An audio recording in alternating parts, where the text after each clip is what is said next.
حضرات کے اعلان سماعت فرما لیں۔ کل اسی عزا خانے میں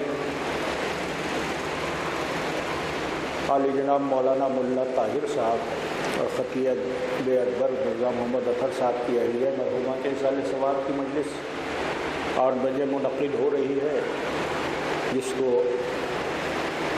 ذاکر اہل بیت مولانا اعجاز اطہر صاحب خطاب فرمائیں گے، اس میں آپ شرکت فرمائیں گے۔ درخواست گزار ہوں کہ ایک مرتبہ سورہ فاتحہ اور 3 مرتبہ سورہ توحید کی تلاوت فرما کر جناب شاہد حسین ابن سید علی مرحوم کی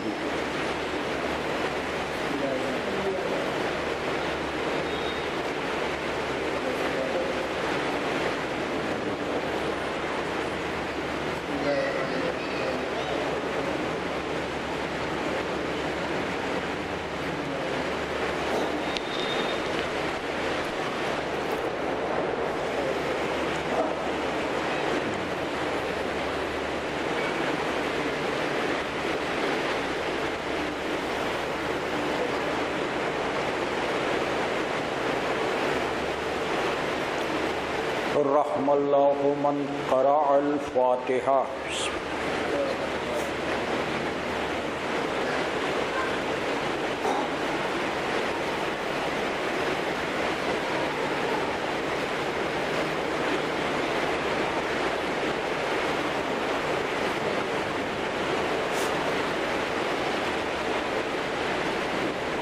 لا حول ولا قوة الا عظیم۔ اعوذ باللہ السمیع العلیم من الشیطان اللعین الرجیم، بسم اللہ الرحمن الرحیم، الحمد للہ رب العالمین، والصلاة والسلام علی اشرف الانبیاء والمرسلین، سیدنا و نبینا و شفیعنا و مولانا و مقتدعنا بالقاسم محمد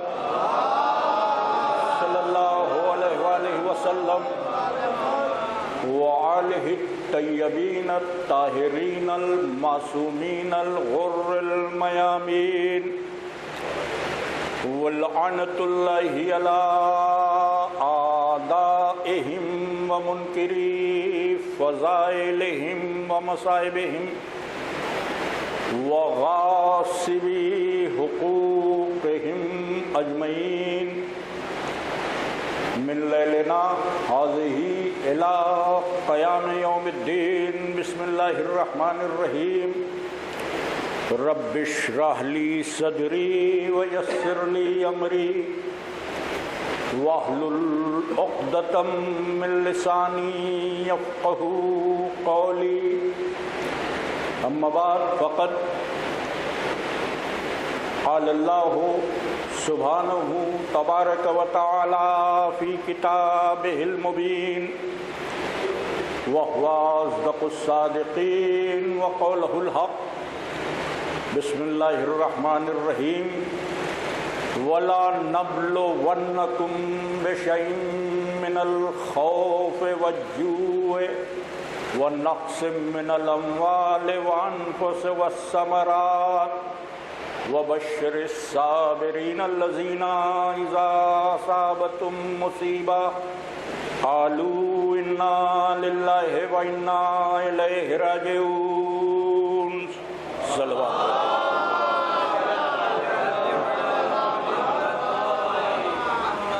برادران ایمانی، ایک مرحوم مغفور محب اہل بیت عزادار امام مظلوم مرد مومن کے سیوم کے عنوان سے یہ مجلس ورثہ کی جانب سے رکھی گئی، اور یہ بات آپ کے علم میں ہے، میں اکثر اس کو عرض کرتا رہتا ہوں۔ بچوں کے لیے یہ بات